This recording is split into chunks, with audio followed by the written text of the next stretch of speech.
ញាក់ផ្អើលខ្លាំងបន្ទាប់ពីឯកឧត្តមខៀវកាយរដ្ឋបង្ហោះសារពីការមិញហុងវីរៈបរិបទស្រាប់តែមានហេតុការណ៍មួយគួរឲ្យភ្ញាក់ផ្អើលកើតឡើង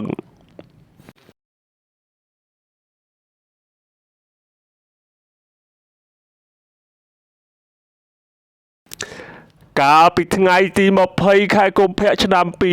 2026គេឃើញមានហេតុការណ៍ដ៏រន្ធត់មួយបានកើតឡើងដែលពាក់ព័ន្ធនឹងករណីអគ្គិភ័យឆាបឆេះផ្ទះចំនួន3ល្វែងដែលស្ថិតនៅក្នុងខណ្ឌឫស្សីកែវ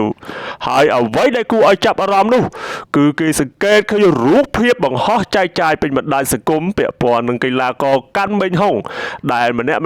ឲ្យរហស្សនាមថាជាវីរៈបុរសពិតជាវីរៈបុរសរបស់ខ្ញុំជាវីរៈក្នុងដួងចិត្តខ្មែរដែលបានជួយជនរងគ្រោះពីភ្នក់ភ្លើងដោយមិនគិតពីអាយុជីវិតខ្លួនឯងនៅថ្ងៃដដែលឯកឧត្តមខៀវកាយរដ្ឋបានធ្វើការបង្ហោះសារដែលពាក់ព័ន្ធនឹងកាន់មិញហុងដែលមានខ្លឹមសារទាំងស្រុងថាអត្ថបទរបស់ព័ត៌មានទាន់ហេតុការណ៍ខេមហតញូ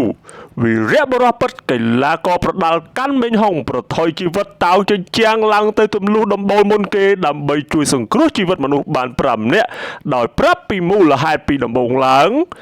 ចឹងនៅក្នុងអត្ថបទនេះក៏បានបន្តទៀតថាកាលពីពេលម៉ោងជាង10យប់ថ្ងៃទី19ខែកុម្ភៈឆ្នាំ2026មានករណីអគ្គិភ័យឆេះផ្ទះមួយកន្លែងនៅចំណុចផ្ទះលេខ 8D 9D ផ្លូវបេតុងក្រុមទី4ភូមិបឹងសឡាងសង្កាត់ឫស្សីកែវខណ្ឌឫស្សីកែវធ្វើឲ្យឆេះផ្ទះ3ល្វែងអស់ទាំងស្រុងនិងស្លាប់មនុស្សចំនួន4នាក់និងរបួសចំនួន5នាក់អត្ថបទដដែលបានបន្តទៀតថាគួរឲ្យចាប់អារម្មណ៍បំផុតនោះគេឃើញកីឡាករប្រដាល់កាន់មេញហុងហ៊ានប្រថុយជីវិតឡើងជញ្ជាំងទៅទម្លុះដំបូលជួយសង្គ្រោះជីវិតមនុស្ស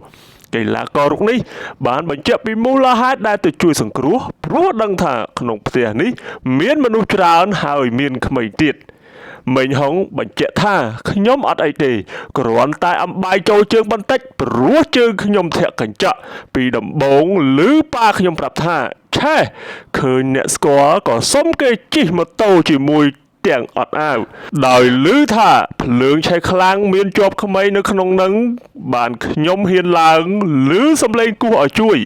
ខ្ញុំជួយនឹងបាន5នាក់ស្រីទាំងអស់បើពេលហ្នឹងខ្ញុំអត់ឡើងគឺ5នាក់នឹងក៏អត់សង្ឃឹមថាមានជីវិតដែរព្រោះខ្ញុំអ្នកហ៊ានឡើងមុនគេ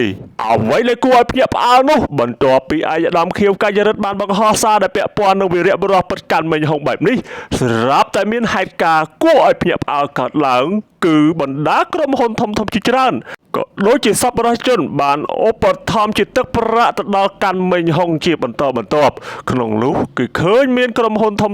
ខ្លះឧបត្ថម្ភចំនួន5លានរៀលខ្លះឧបត្ថម្ភ9លានរៀលខ្លះឧបត្ថម្ភចំនួន10លានរៀលសូម្បីតែអភិបាលខណ្ឌឫស្សីកែវក៏បានធ្វើការឧបត្ថម្ភដល់ប្អូនប្រុសដែលជាកីឡាករកាន់មេញហុងផងដែរអ្វីដែលគួរឲ្យចាប់អារម្មណ៍មួយទៀតនោះនៅពេលដែលប្អូនកាន់មេញហុងទទួលបាននៅទឹកប្រាក់ពីសប្បុរសជនប្អូនប្រុសមិនទទួលយកតែម្នាក់ឯងនោះទេបានធ្វើការបែងចែកជួយដល់វីរៈកងទ័ពយើងដែលរងរបួសក៏ដូចជាប្រជាពលរដ្ឋជនភៀសសឹកនិងអ្នកដែលបាត់បង់ផ្ទះសម្បែងជាដើមពិតជាគួរឲ្យគោរពនិងកោតសរសើរនិងមានមោទនភាពជាខ្លាំងចំពោះកីឡាករគុនខ្មែរកាន់មេញហុង